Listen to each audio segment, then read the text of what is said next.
This is KGW News at noon. Good afternoon, I'm Drew Carney, and our top story here at noon is the situation in Afghanistan. Military flights evacuating diplomats and civilians from the country are underway again. The airport runway in Kabul was cleared of thousands of people who were desperate to get out of the country after the Taliban took over. NBC's Richard Engel brings us more this afternoon from Afghanistan.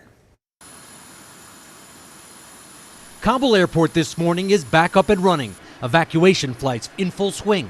Flights were stopped yesterday when tens of thousands of Afghans stormed onto the runways, desperate to leave. Some Afghans were able to get out. On one flight so full, it may have set a record for the number of people who can fit onto an American C-17. Afghans are running from the Taliban, now in full control. Today, the Taliban told Afghans they have nothing to fear. The group called on civil servants to return to work, offered a non-specific general amnesty, and called on women to join their new government. But the Taliban also said they will always be guided by strict Islamic Sharia law. Many Afghans don't believe the Taliban's promises of tolerance. Somebody should help me. Hasib, a translator for the U.S. military, is one of thousands in hiding this morning. Translators have been marked for death by the Taliban. Hasib has no visa to the U.S. and no way of getting to the airport if he had one. We're not showing his face for his safety. Right now I am in Kabul. And Kabul is surrounded by the Taliban. I'm not safe here. This is all the documents to prove that I was an interpreter. The Taliban are trying to show they're an open, legitimate government ready to engage with the world. Now they have to prove it to a skeptical and frightened nation. The Taliban have even offered to work with members of the former government they just overthrew. The question is, can they be trusted?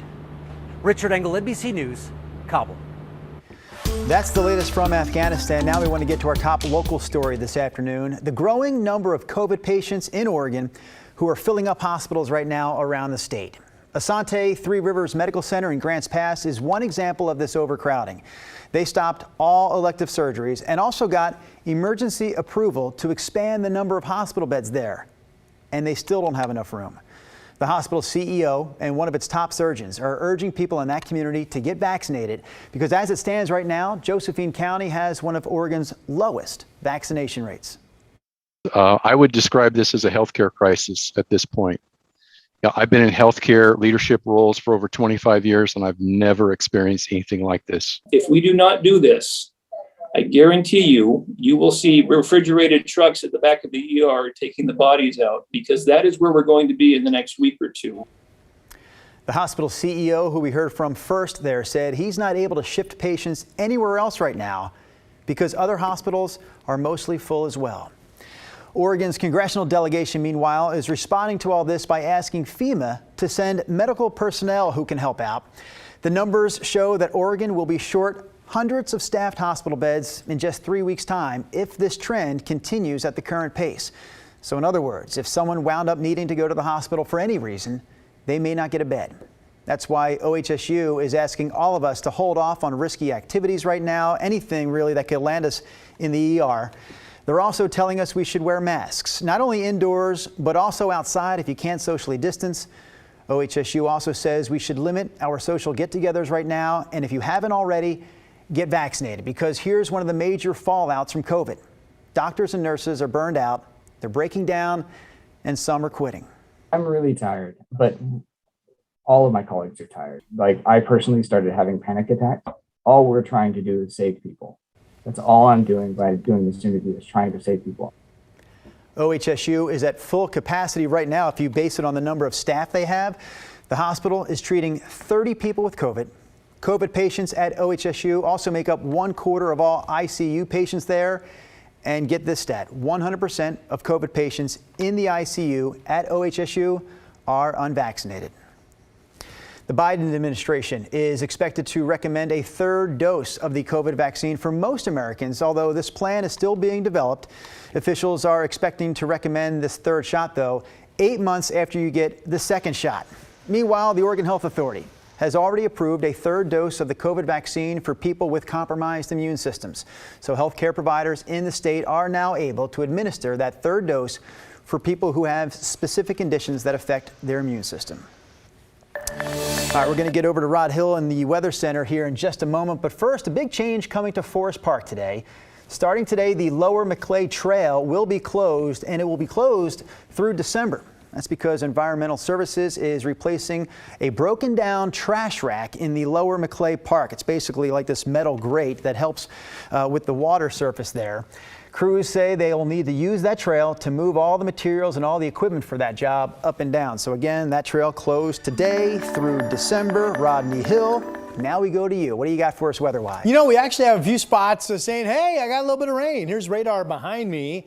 The last 3 hours, we've seen mostly some traceable amounts of light showers over the Coast Range, but then more so on the east side, banking up into the Cascade foothills. And even there's a shower right now passing along the Columbia River up in the Delta Park area. So there is still a little bit of light shower activity to be found. Cloudy skies. I've been trying to tell from this camera out at Gresham Subaru off of Powell if they've had any light rains. Tough to tell. But again, on the east side out in Gresham, one of your better spots to maybe see a raindrop. Downtown Portland, we've stayed dry. We're overcast and 65.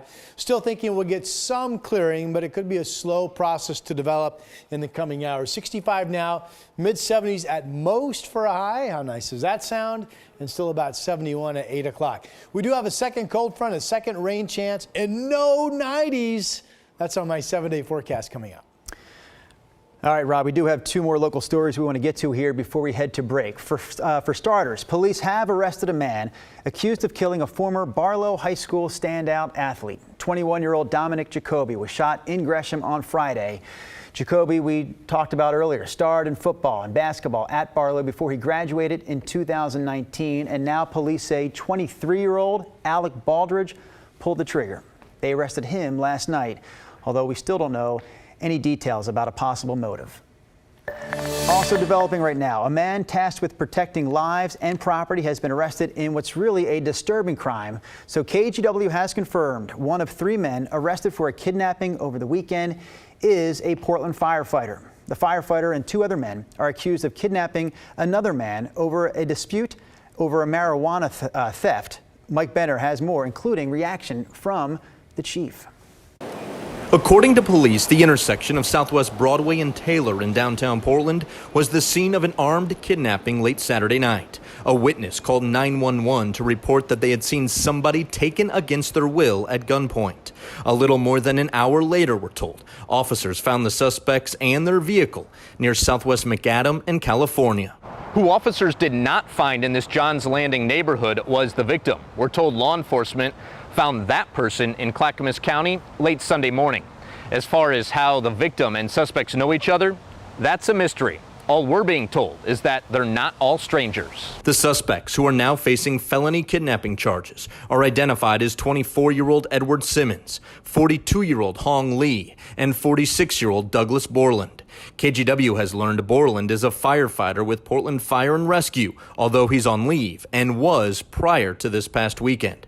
Regardless, the fire chief is disturbed by the allegations. Sarah Boone released a statement saying service, community, and sacrifice are central to what it means to be a Portland firefighter. I'm gravely concerned by details of this arrest, but will closely follow the legal proceedings before forming an opinion about what has occurred. On the surface, these are horrific charges, and justice needs to be served. In Portland, Mike Benner for KGW News. So according to court documents, the men kidnapped the victim, they said, to teach him a lesson after they suspected him of stealing from their marijuana shop.